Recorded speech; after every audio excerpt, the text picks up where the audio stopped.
Welcome to Masters of Regeneration Radio. Conversations with humans who dare to reimagine our place on planet Earth. Earth is changing fast. Evolution happening in real time. An intimate, circular understanding of nature and living systems. We are the land. The land is us.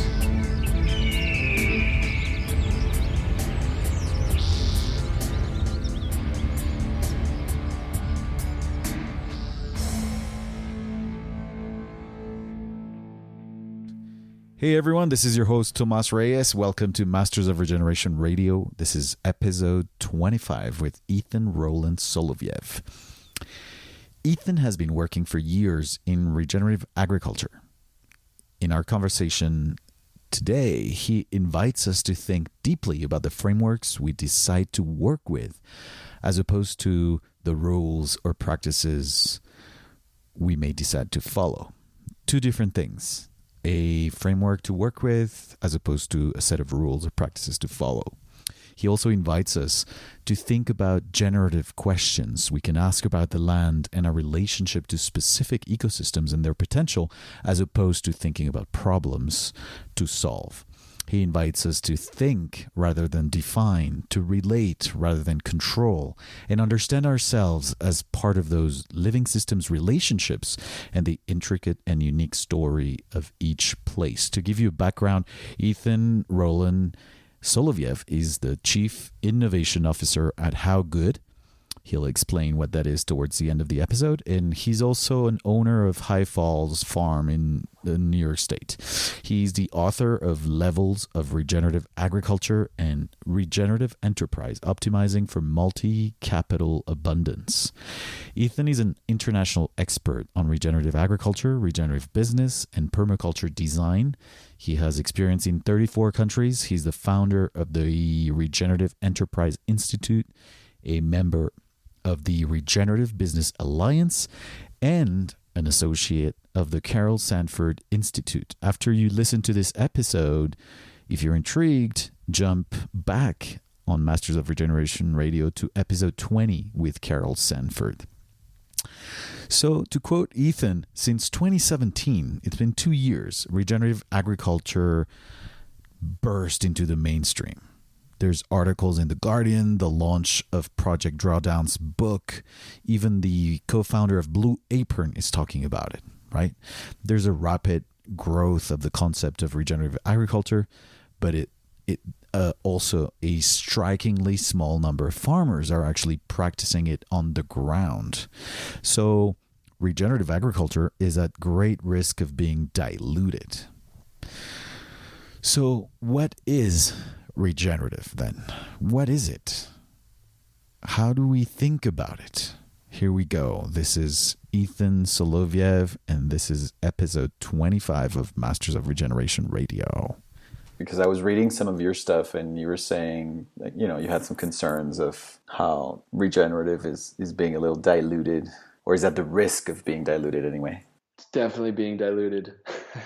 Okay. It's at risk, and it's happening. And there's not a huge amount that can be done about it. Because it's kind of become a buzzword, right?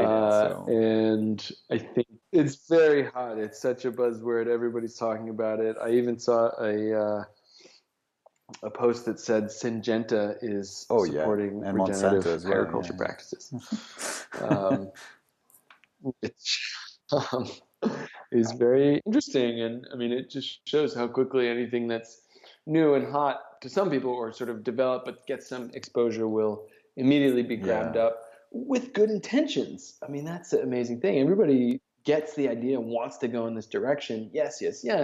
But when regenerative agriculture gets defined as a very small set of practices, if you cover crop and compost and minimize or no-till, then you're regenerative. As soon as you attempt to define it in this way, or not even attempt, that's pretty much what's been done, then you lose any chance of actually being regenerative in a deep way. And you follow the same trap that so many other advancements in systems have fallen into, where it's Yeah. oversimplified. It's just a checklist, and you don't actually get to do anything that is unique to the farm, unique to the farmer, unique to the company. You don't get any differentiation. You just get a big, smear of we should all apparently be doing cover Yeah. cropping and tilling to start with, and adding else, which just doesn't make sense for grazing systems. It doesn't make sense for perennial tree crop systems. It's just not the right thing. So I knew that was going to happen years ago when the early practice-based definitions started coming out that way, and haven't been fast enough to get enough people in for a more whole, more complex understanding of it, not a definition. Definition is part of the problem. To build it up to the scale where a deeper, more powerful, more fascinating regenerative agriculture is the main thing that people are talking about. Most of the time when people are talking about it, they're not actually talking about regenerative agriculture. They're using the word, but they're talking about outdated set of concepts from a different paradigm entirely. An interesting start for a conversation, which could be, what is regenerative and why does it matter? And then we can go deeper into how that shifting in understanding the land and our relationship to it can vary from ecosystem to ecosystem, from the vast plains of the US are not the same as the Amazon, sort of thing. Mm-hmm, definitely. Well, I think the best way to think about it or to start to understand it is to look at a series of different paradigms that are at play in the world today. And I want to do this in a way that is not, well, I should say it this way. Yeah. I want to do it in a way that your listeners can make their own decisions about how they want to act and what they want to promote in the world. Because I think a lot of what's out there is this idea of like, oh, well, if you're sustainable, then you're better. Or if you're, regenerative, then you're better. And I think approaching that way fundamentally fails to understand what a regenerative paradigm is and how you would work from it.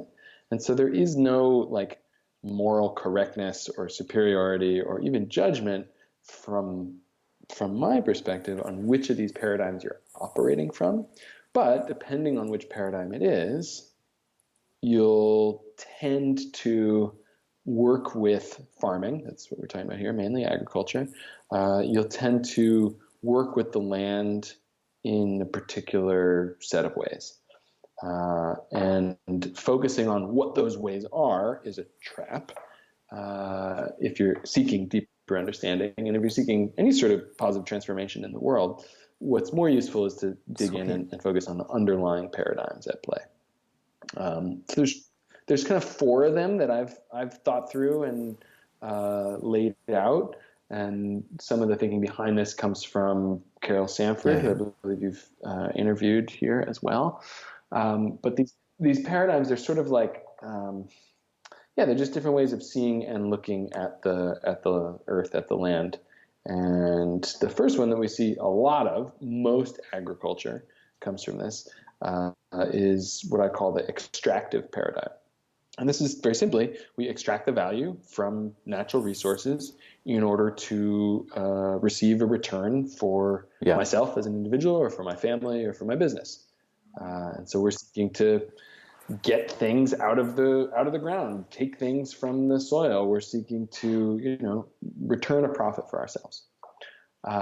And most agriculture is based on this. And in the drive to extract value, it's interesting. It often ends up aligning with some of the other extractive industries that are out there and making significant use of, for example, the very inexpensive, abundant, cheap fossil fuels and the sort of agrochemicals and inputs that are produced from that.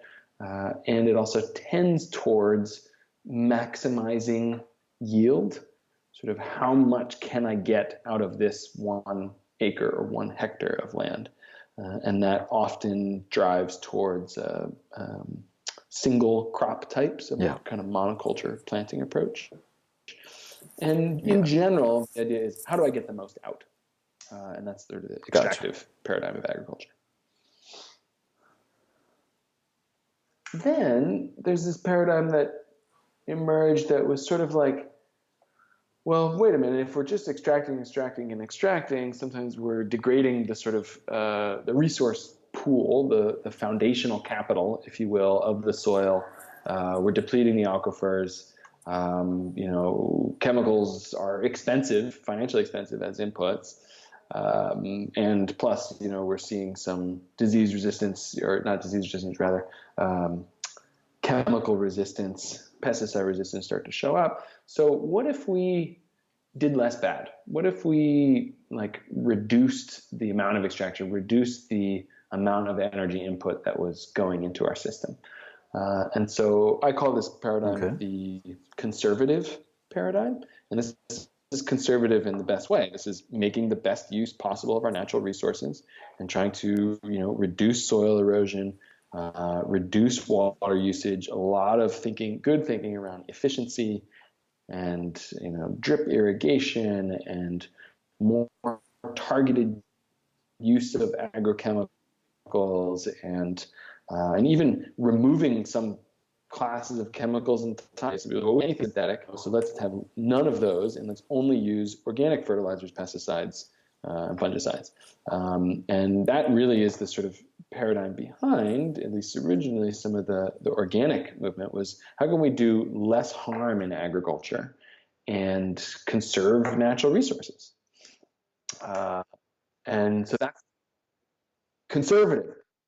It could be a monocrop. It could even be, where you plant a crop rotation, where you do corn and then soybeans and then oats, because doing that rotation, reduces the amount of erosion, reduces the amount of nutrient loss, and is actually financially more efficient in the long run, because you're conserving natural resources. So, this is really good thing about efficiency, and the goal is doing less harm. So we have extractive. So and that's then another paradigm. conservative. All right. Right. Then there's one where people say, well, wait a minute. Actually, there's a whole kind of there's a thing that happened in here where people say, well, that's not enough. We should be, we should do zero harm, do no harm.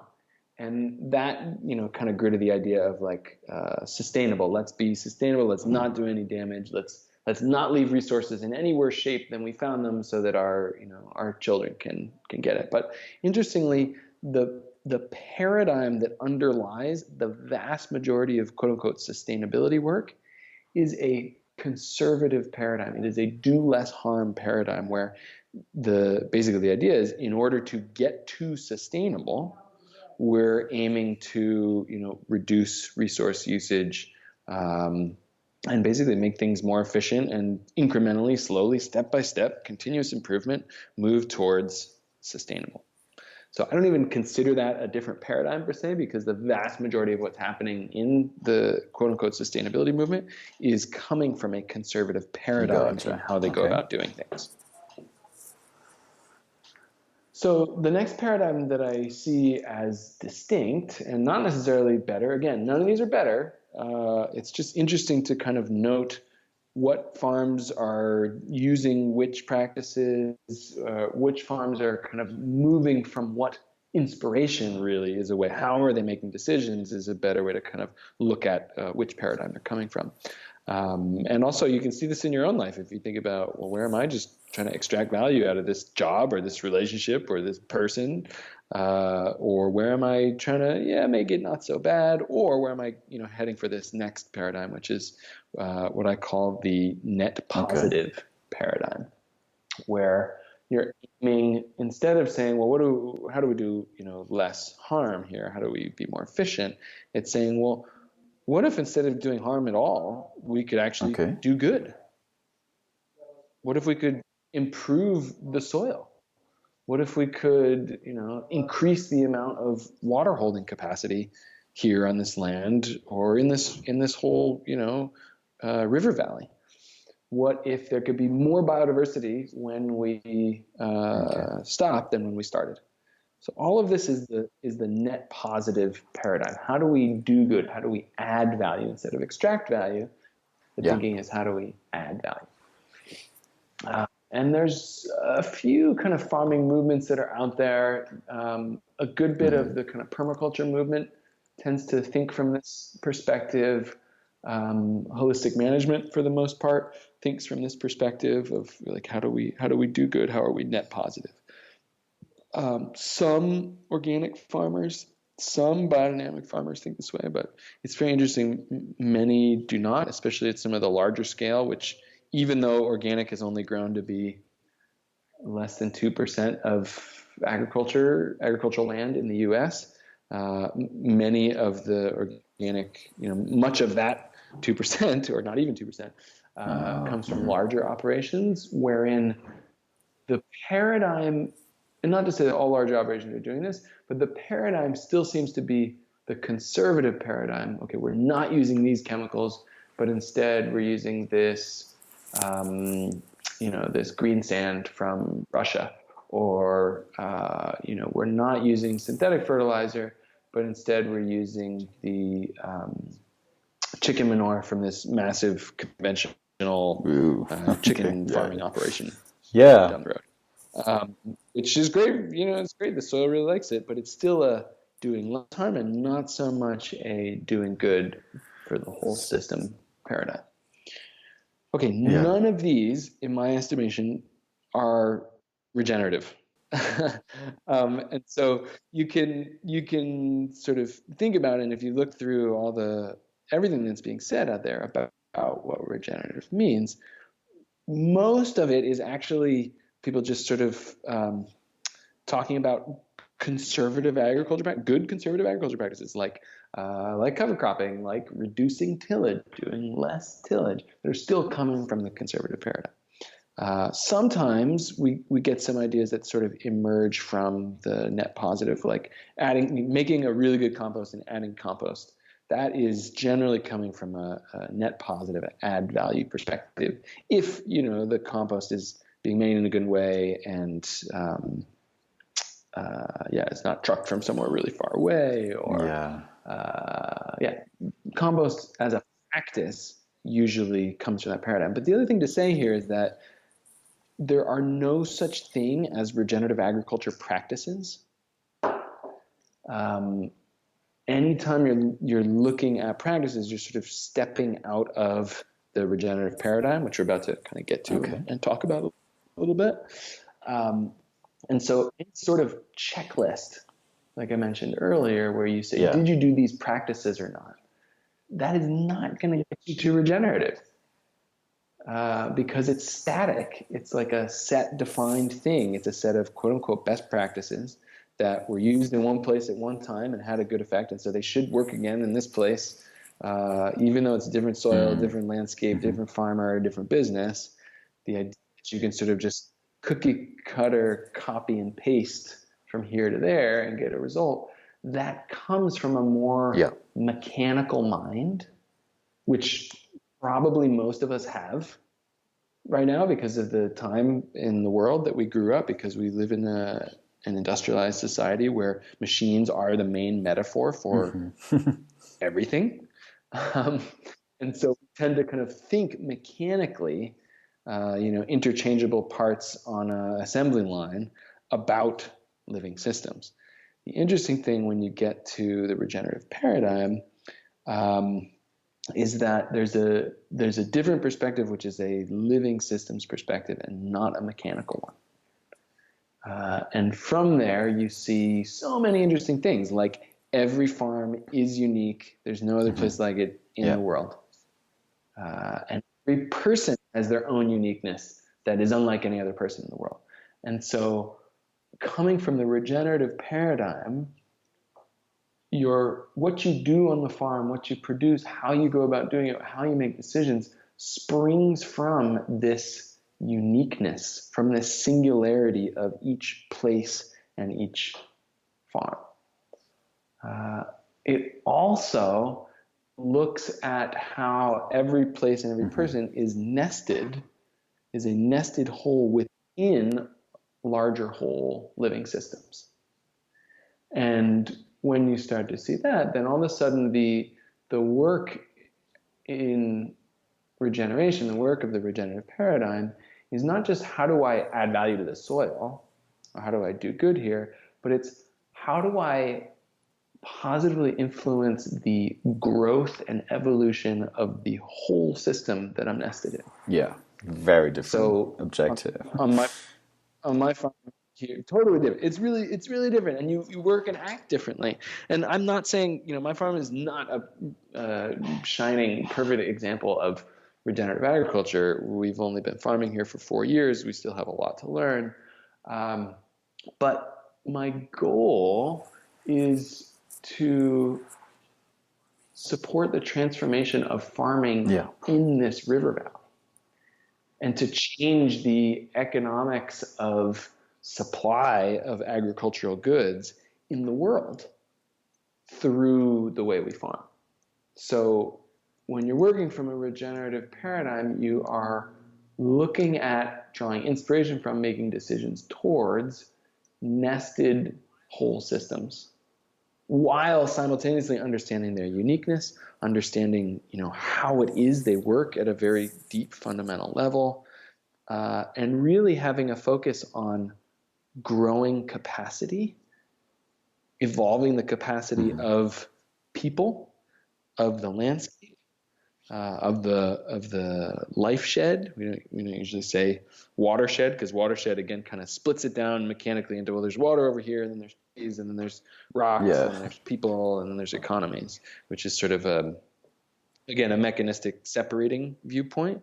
But so we look at a whole life shed and say, how do we evolve the capacity of this life shed to be acting net positively in all of its farming, food systems, and agriculture.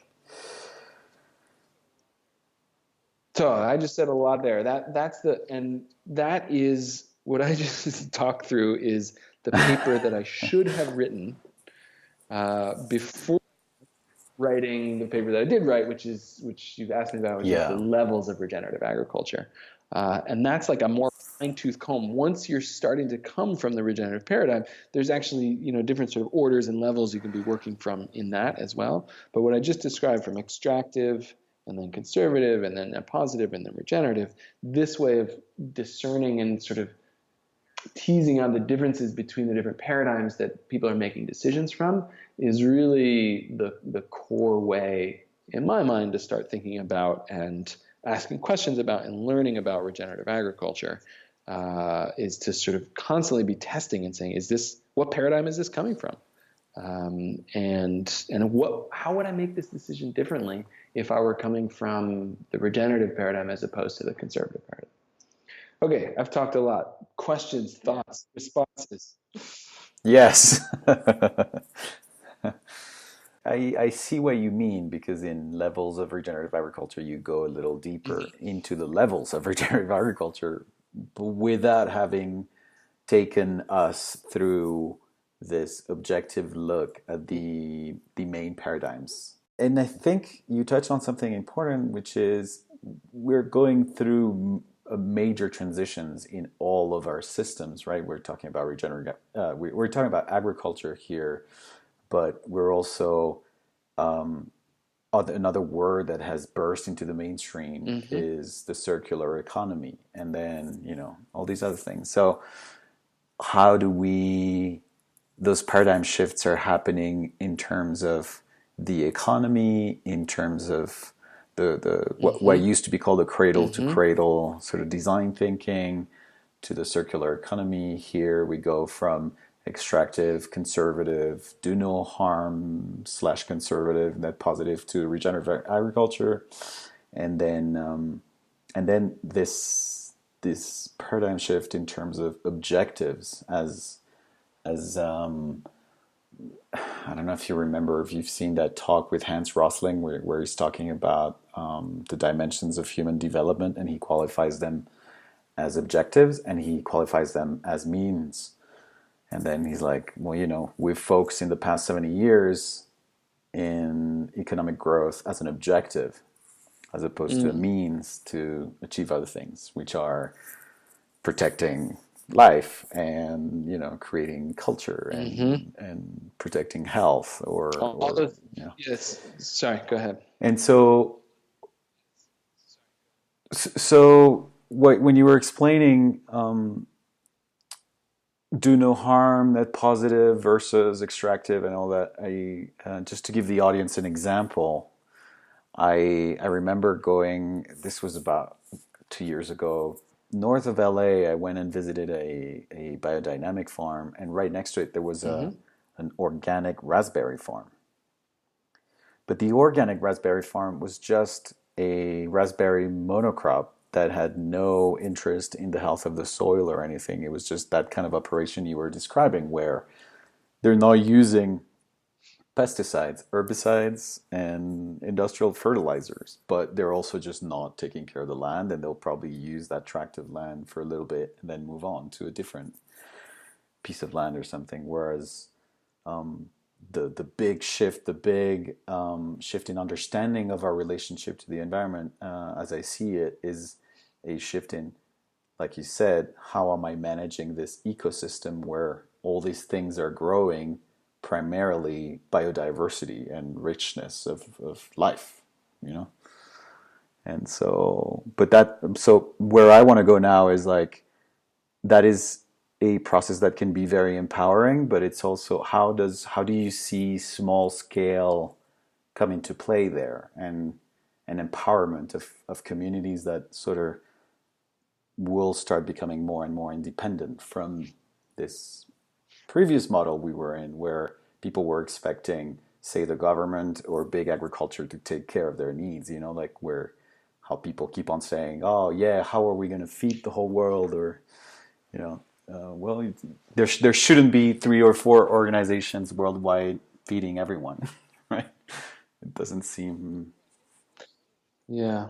Well, I think one interesting thing to note is that many small agricultural communities actually were in great shape and still, maintain and keep alive and regenerate some of their traditions of food production, of food sovereignty, of solidarity with each other over a long period of time, and kind of still have that alive. So in a way, like many small rural agricultural communities around the world are some of what they're facing is the challenge of a extractive globalized infrastructure, more so than they necessarily need to like change their paradigms. Like a lot of traditional cultures all over the world, from Europe to the Amazon basin to Australasia, many small farmers, especially with connection to their indigenous histories, have so many aspects of what I would call regenerative agriculture alive. I hesitate to say that for a bit, because I think often what happens is we're so stuck in the extractive mindset that when people hear about, Aboriginal Australians were doing this really well, or Sami reindeer herders had this incredible regenerative agriculture, immediately the response is like, oh, I want to go there and see that and get that and take that for myself and to save our agriculture, which is really the opposite of what's needed in many cases. So Because you're talking about a deep. Sorry, go ahead. I think that. Oh yeah, No, I was gonna. go So ahead, yeah, next because question. when what is required ideally would be a deep look at the specificity of the land you're working in, and how you go deeper and deeper into, and once you're working with the specificities of that land, also, let's say you've started your regenerative agriculture project, wherever you are, you're working with a system that's really complex and that's constantly evolving. So there's really no static, like you were saying, fixed state of things, and things may change. Yeah, and I think, those communities that have been in their place and with the land closely for a long time, they have developed this deep understanding of a diversity of practices, but that is not separate from life. Like at the deepest level of regenerative agriculture, agriculture is not different than a beautiful ritual way of being with the land, of being alive in the land. It's not like a separate thing like you have a regenerative agriculture project. It's just you are the land, and many things are growing and evolving and changing, as are you, as is your language. We have a long ways to go to that in most of current mechanized agriculture, especially, and there are some really significant things in terms of climate change and in terms of changing economics that could happen even in that large scale. I don't want to be sort of only glorifying small rural farming by any means, which is part of why I'm not saying, again, that regenerative agriculture is quote unquote better. It's a choice, it's a path, it's a way to think and work. But one of the biggest changes that could be made in terms of the global situation with the climate and agriculture would be the adoption of some of what I would call carbon farming practices, which are, adding compost to the soil and cover cropping and no-tilling. Those are really good things. We should all, that should definitely be happening. Or I should say, if you're interested in mitigating and adapting to climate change, those would be really good, smart things to do. I'm not advocating that somehow all farmers jump and try to switch into this regenerative approach to things, because it takes time to relearn the place. And there's a lot of good that can come even from conservative practices. So, I think that's a good way to approach. I think what I'm often advocating for here is that we grow our capacity to discern between different ways of working with the land and choose with great consciousness what is going to be most appropriate for the current personal situation, the current larger situation, the current global situation, and then choose what makes sense.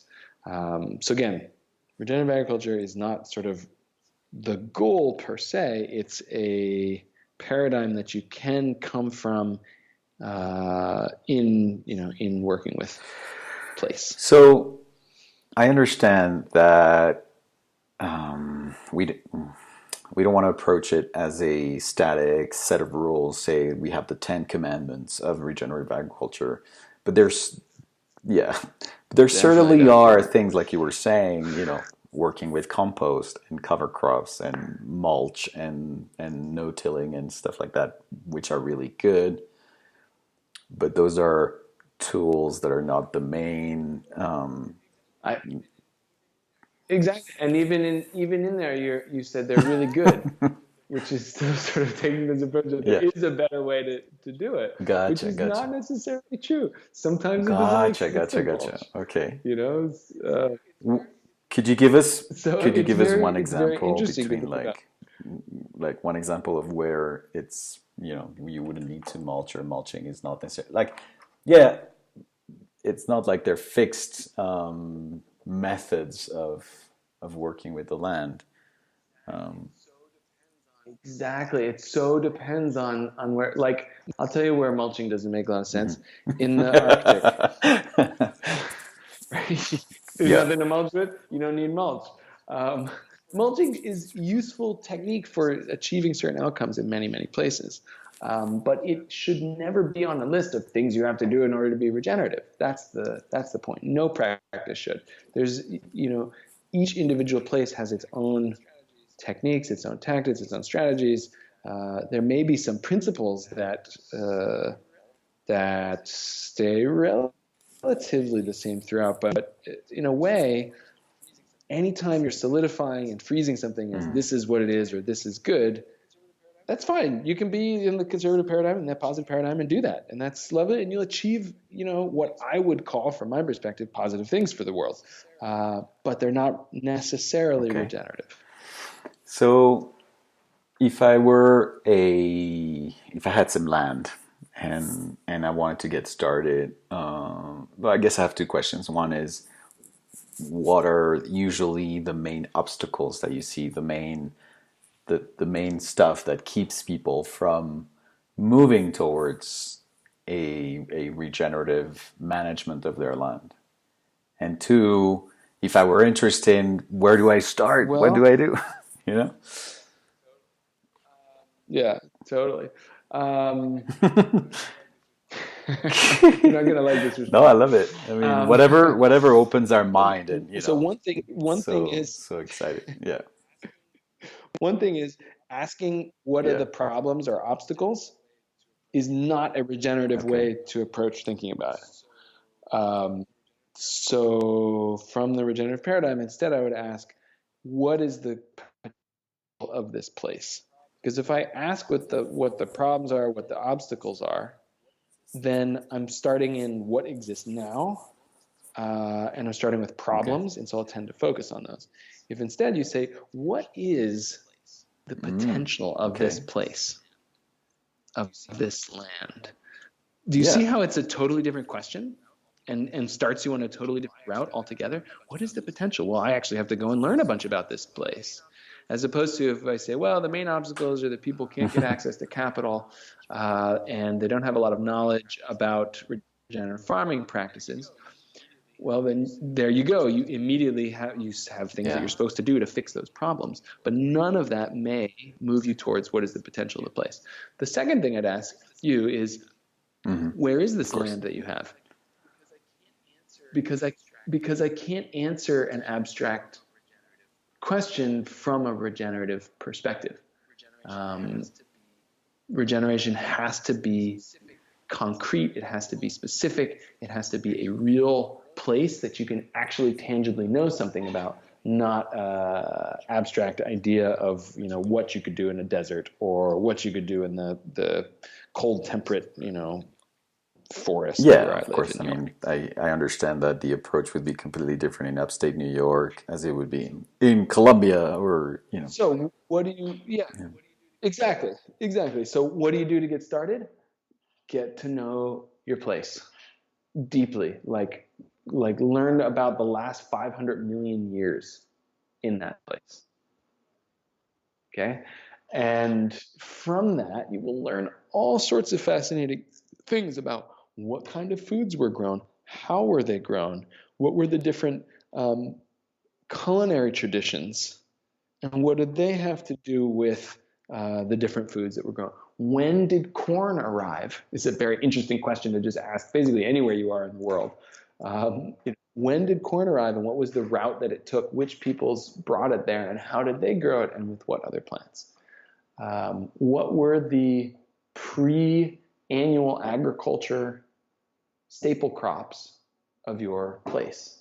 So, before corn, before wheat, before potatoes, before quinoa, before millet, before rice, what were the people eating in your place? Was it acorns? Was it olives and dates? Was it salmon? Was it chestnuts?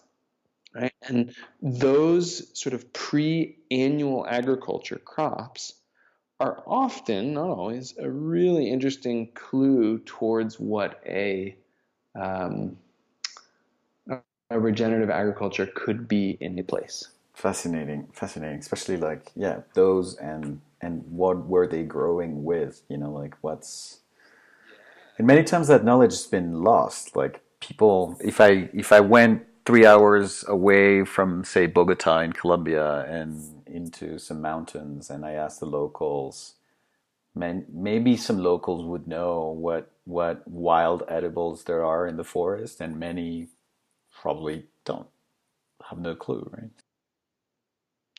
Yeah. Yeah, I mean, I think in common usage and in most of the calories that people are getting, many things have diminished. I'd say there's little that's been lost. There's a lot that's still out there to refine from people, from books, from history, from just getting to know the plants in a place, and and then there are also things that can re-emerge to you as sensical things to be growing in a regenerative agriculture system where you are. And so I wouldn't let the idea that a lot has been lost stop you from going to find absolutely, what's still there. For sure. So, I guess what are you working on right now that's exciting in terms of, I don't know if I want to say spreading. Right, because you can see that's not I know, necessarily my goal. I'm not a straight exactly, evangelist for but this. not It's spreading, an but interesting. yes, I mean contributing in a way, if you will, like big winds across the globe would spread some of the dust from the desert onto the Amazon sort of thing. Nice. Yes. Right. What am I working on? I'm doing a number of things here. So I have a small farm where we're working towards regenerative agriculture. We're working towards economic viability alongside with ecological capacity growing and the growing of agriculture in our place. We still have a long ways to go. But we have something that makes a lot of sense in our climate. We have a fruit orchard with perennial tree crops with sheep rotating, grazing underneath them, doing the fertilizing and the mowing and some pest control. We also get multiple yields out of the system. We're intercropping different species of fruit trees and nut trees, from chestnuts to hazelnuts to mulberries to pawpaws. We're planting medicinal herbs in the understory of these trees and growing log-grown shiitake mushrooms in the woods on the farm, while also managing the forest towards long-term nut crop yields of hickory and acorns and chestnuts, and also having more wood to put into the mushroom operation. So that's just on our farm, High Falls Farm. In the world, I currently work for a company called HowGood, which is a sustainability data and analytics company focusing primarily in food, but also in health and beauty and cleaning products. And we've developed systems to map the whole global supply system, the whole world of agricultural production, and also extraction for anything from petroleum to mica to salt, and how that gets worked through the chemical processing industries to produce all the chemicals. There's 33,000 ingredients and chemicals in our database that we have mapped for the world. And so we've developed a system that can assess the relative position of a given product from the most destructive, with the greatest negative environmental and social impact, to the product with the largest positive impact. In the past, I might have said the most degenerative products to the most regenerative products. Changing my language a little bit here because there are very few, if any, regenerative products out there. And in a way, it would be very difficult to have what I would call a regenerative assessment system. So anyway, our project at HowGood is to map the world's products and help different decision makers make choices about them. So if you are a citizen and eater and you have to make choices about what you're buying to eat, then we have a smartphone app that helps you can barcode scan products and see literally how good they are from our perspective and from the perspective of the 350 different data sources and certifications and scientists and everybody that we've talked to over the last 12 years in the company. So, but then also if you're a product making company, like if you develop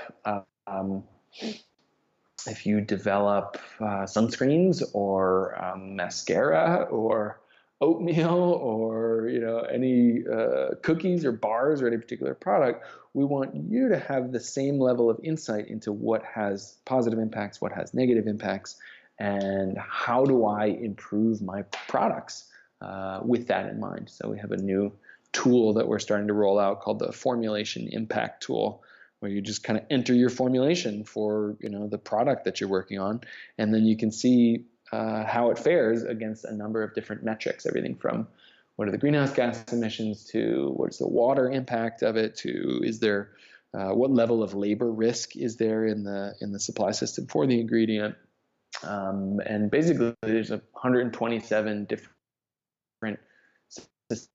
sustainability attributes of your formulation, and see how your products are doing and see where there's room for improvement. Wow, that's amazing. And does that work only does that work also for products that are manufactured, just like harder products, or are you talking about Not mostly yet. formulation for creams and We're foods? looking at food and health and beauty. Okay. Primarily. Eventually we'll get to, metal and stone and wood and cement, cool. plastic and all of that. And we have some, packaging aspects of that in there. But no, we're not there yet. I can't tell you how good your toaster is. Yeah. We're eventually we'll get there. And we also have then, a project with retailers, with grocery stores, and other retailers who want to have better products in their stores, want to be communicating, the impact of their products to their consumers. And so we have partnerships with several large retailers where they basically get our assessments are sort of rolled up, our high level, is this good, is this great, is this the best, and they get to display them on their shelves next to the price tag. So it's not like yet another label. There's 400 and some odd certifications or labels that you can put on your package, and we're not trying to be another one of those. We found this really interesting shelf edge solution where consumers can get information directly while they're shopping in a store next to the price tag, and that makes that's awesome. Striking difference in purchasing behavior. And so those variables are like the carbon impact or water use, degree of processing, level of relationship with your with your suppliers, with your farms, how far has it traveled, everything, anything you think of, it's in the system. Wow, that's great. Is there a way you can kind of get a feel of how that works? And is there like download the smartphone app and type in some products or barcode scan some products, and we've got over 1 million products in our database now. Very cool. So I can just go and download HowGood? Yep. Sweet. HowGood ratings, and there's a lot of information in there. People always have more questions than what's in there, which we love. And our focus right now, because we're, back to some of your question about planting seeds for change in the food system, a lot of our recent work has been with some of the larger companies that are out there really taking leadership towards regeneration, taking leadership towards positive impact. So we're working with General Mills, we're working with Danone, we're working with Applegate to help them think about and make decisions about their products. Awesome and important. That's great. Well, I can't wait to take a look at the app. I just downloaded it. Is there anything else we haven't covered, Ethan, that you'd like to add?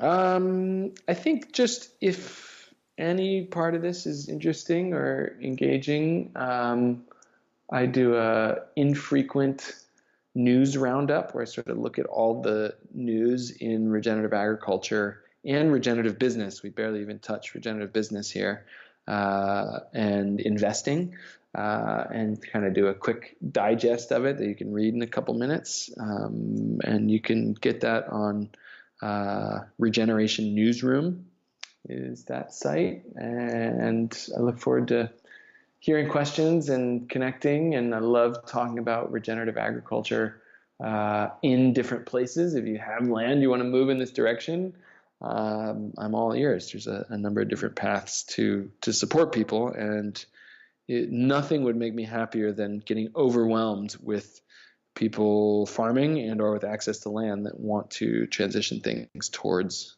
regeneration. So hit me up. Wonderful. So people can get in touch with you through regenerationnewsroom.com. Yeah, regenerationnewsroom.com will redirect to my site, ethansoloviev.com. Gotcha. And I'm also on all the socials. And yeah, Ethan Soloviev, you can find me pretty much anywhere. Cool. Well, maybe we can do another one sometime soon and focus more on regenerative business and investing and take it from there. That would be great. That sounds great. There's a number of upcoming events at the end of this month. There's the Regenerative Food Systems Investment Forum in Oakland, and then there's a Regenerative Business Summit coming up a bit later in the fall. So lots of opportunities to dig in on those topics. What can people expect to see or connect with at those summits, like the Regenerative Business Summit? The Regenerative Business Summit, you need to basically be a leader of a business in order to come. It's a invite-only event, and it's happening. It's a fusion, local virtual event. That a number of places, mostly around the U.S. to start. And so you can look at the regenerativebusinesssummit.com and kind of get an overview. It's very different than most summits. There's no panels. There's no keynotes. It's live action working with other businesses towards growing your capacity to understand what's unique about your business and how to grasp that as a source for innovation and business growth. But it's only open to people who are actually running businesses and pushing things forward. So all about that on the website. Yeah, and then on the investment side, Regenerative Food Systems Investment Forum is a more standard, though excellent, collection of speakers and personalities who are working in the regenerative agriculture investing space. And I'll be moderating a panel there. It'd be great to see anyone there. Yeah, sounds amazing.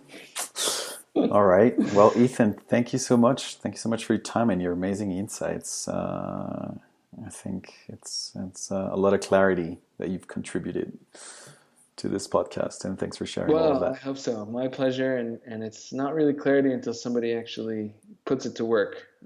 So that's my hope, is that all the listeners actually find a way to ground it and get it into work, and I'm happy to help along the way.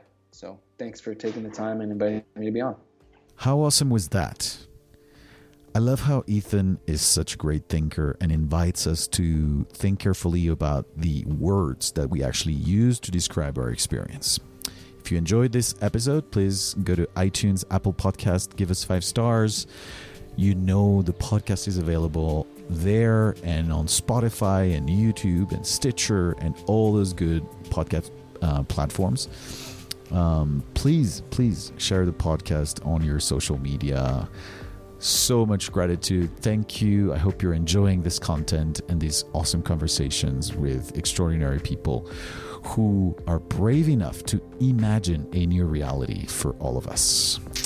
Thank you, and I'll catch you guys on the next episode.